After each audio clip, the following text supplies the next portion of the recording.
Vous êtes sur France 24 et vous avez raison. Bienvenue dans votre journal de l'Afrique. À la une ce soir, à une semaine de la présidentielle au Bénin, focus sur le bilan de Patrice Talon au pouvoir depuis 10 ans.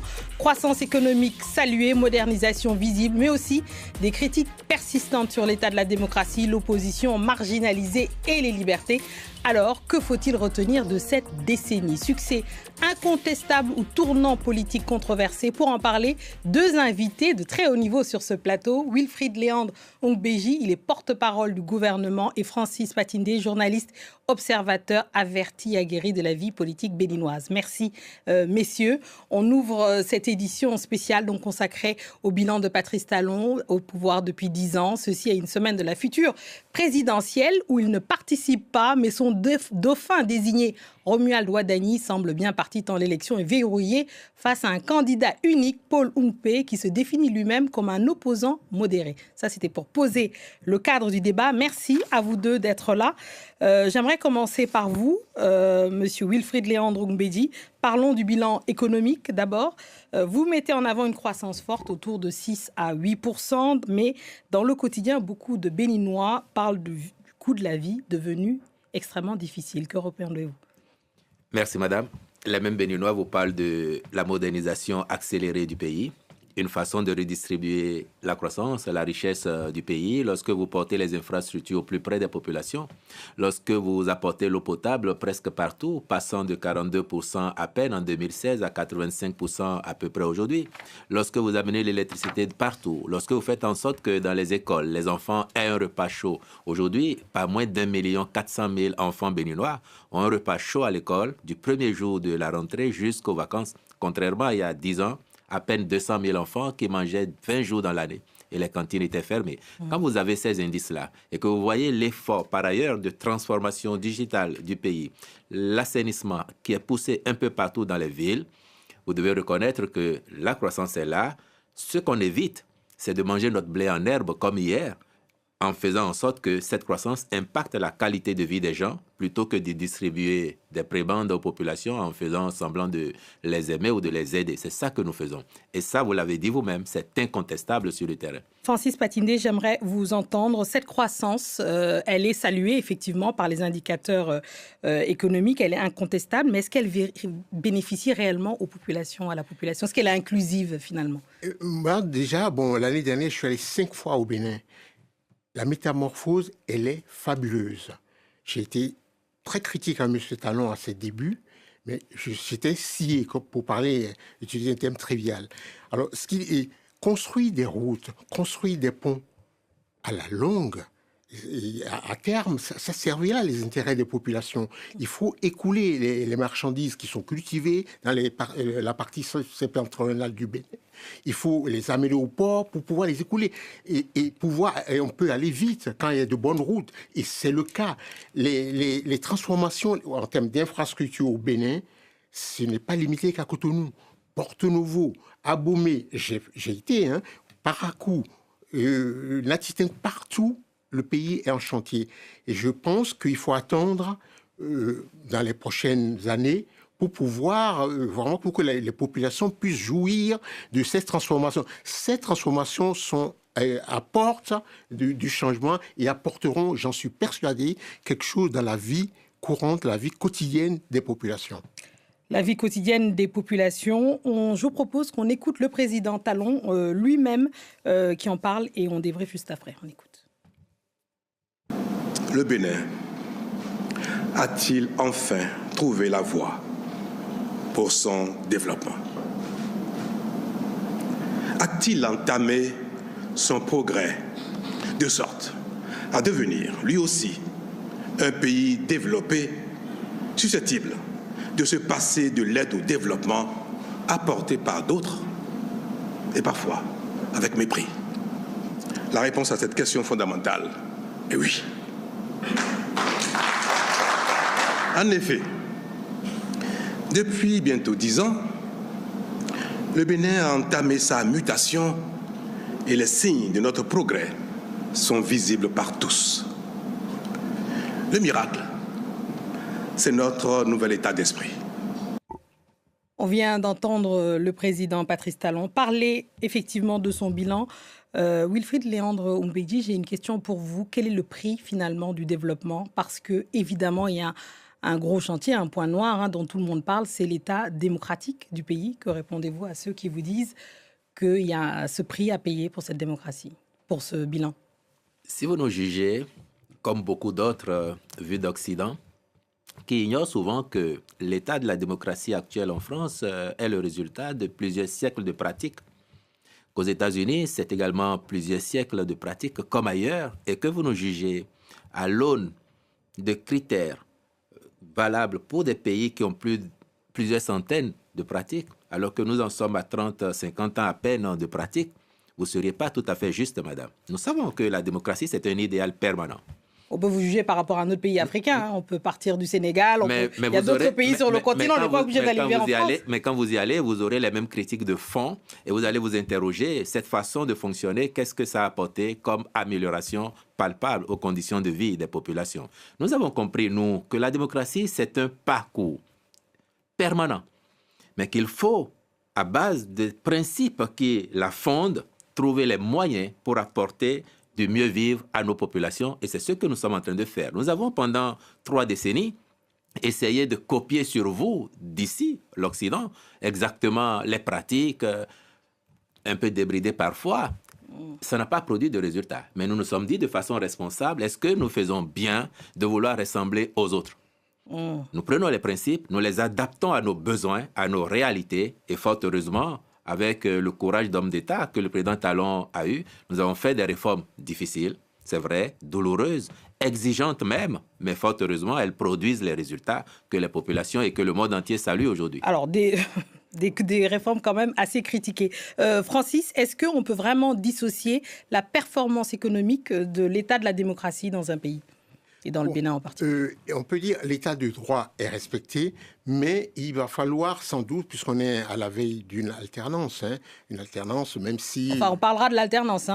Oui, mais alors je pense qu'il va falloir peut-être corriger. D'ailleurs, en ce moment, le mot qui est le plus utilisé au Bénin, c'est apporter des correctifs, des corrections. Et le candidat donc principal... dont l'issue de la campagne est fait aucun doute. Et ce candidat, lui-même, à tous les meetings, moi je l'ai écouté, parle de corriger ce qui n'a pas pu... Et je pense qu'une des corrections qui pourrait avoir lieu, c'est peut-être au niveau des droits humains ou de certains prisonniers qui sont détenus. Oui, alors c'est important. Rekia Amadougou, rappelons, Joël Aïvo, condamné par la Criette. Est-ce qu'on peut parler de cette cour de répression des infractions économiques et du terrorisme qui est jugée comme une cour spéciale pour enfermer, j'allais dire, pour schématiser les opposants? La cour, elle n'est pas là seulement pour les opposants. Oui, j'entends bien. Oui, il y a des gens qui ont commis des délits de droit commun, comme au niveau... drogue ou d'autres choses qui sont passées devant cette cour. Cette cour a été créée, je pense, pour accélérer les dossiers judiciaires. Parce que, vous savez, les cours et tribunaux sont engorgés. Et donc, c'était pour accélérer le fruit. Et c'est vrai que peut-être que cette cour a la main lourde, mais il va falloir... Les gens ont été... Moi, j'ai été en prison voir Rekia Amadougou. J'ai pu la voir, je suis passé 3 heures avec elle en prison. Et c'est vrai que... Peut-être qu'il est temps, on verra avec le nouveau président. Moi, je pense qu'on peut progressivement faire avancer les choses. Il n'est pas exclu qu'il y ait des réformes. D'ailleurs, le président Talon m'a dit, je laisse le soin à mon successeur d'en faire ce qu'il voudra. Mais lui, il ne veut pas, d'après ce qu'il m'a dit, les confidents, il ne veut pas les gracier. Il n'en est pas question, et son successeur pourra le faire. À l'occasion d'une alternance, à l'occasion d'un nouveau locataire au palais de la Marina, tout est possible. Écoutons justement M. Oumbeji. Est-ce que ces deux, par exemple, opposants pourraient bénéficier d'une grâce ou d'une autre tournure à l'occasion de l'alternance? Ce qui peut choquer, c'est que quand vous évoquez les cas de personnalités politiques qui ont eu maille à partir avec la justice, vous occultez souvent les faits qui les ont conduits devant la justice. Il y a des milliers de Béninois qui sont en prison pour divers délits, diverses infractions. Personne, parmi les acteurs politiques que vous citez, ne s'est retrouvé derrière les barreaux parce qu'il n'a pas commis une infraction ou juste parce qu'il est un opposant. Il y a plein d'opposants sur la place qui n'ont pas été inquiétés par la Criette. Du reste. Pour vous, c'est judiciaire. Du reste, ce n'est pas politique. S'il vous plaît, avant 2016, beaucoup d'acteurs de la société civile et même des professionnels de la magistrature imploraient les acteurs politiques de mettre en place un pôle dédié à la question de la lutte contre la corruption au Bénin.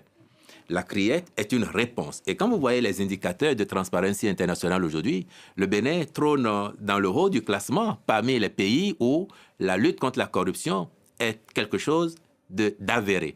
Et ça, c'est aussi en partie grâce à la CRIET, qui fait un travail formidable. Et quand vous regarderez les statistiques de la CRIET, en bientôt 10 ans d'existence, sur plus de 6 ou 7 000 dossiers qu'elle a déjà traités, il y en a à peine une cinquantaine qui concernent les acteurs politiques. Donc, ça n'est pas une juridiction dédiée aux acteurs politiques.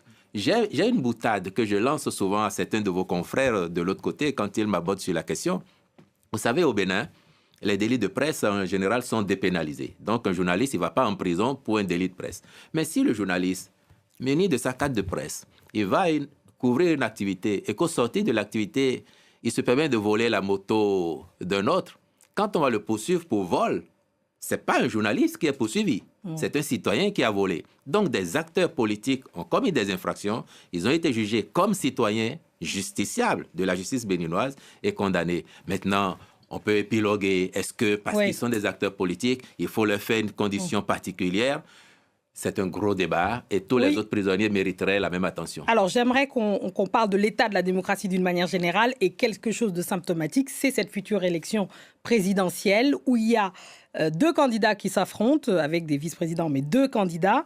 Je propose qu'on écoute l'unique candidat de l'opposition, Paul Oungpé. C'est le seul face à Romuald Wadani. On l'écoute et on en parle juste après.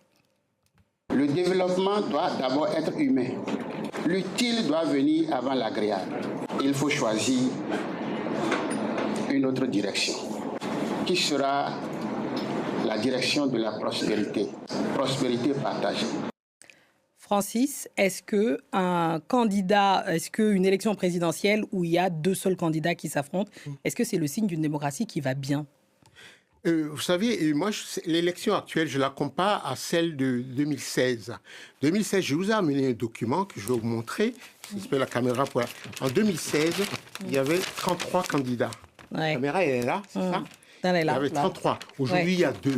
Mais est-ce que c'est le chiffre qui fait la démocratie? Il vous souvient que le président Senghor c'était 2 partis. Au départ, 3, après 4. C'est Abdou Diouf, le président Abdou Diouf, qui a pris le succès, qui a élargi.